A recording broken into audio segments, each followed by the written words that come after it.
Court में high court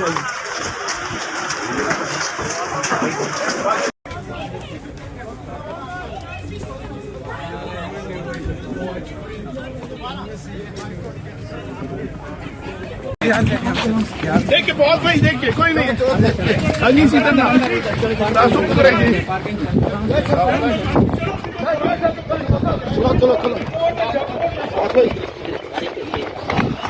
इनको release किया, वापस कोर्ट बाहर गए तो गाड़ी में बैठे पुलिस फिर इनको गिरफ्तार करना चाहा। और ये देखिए को फिर पुलिस खड़ी है।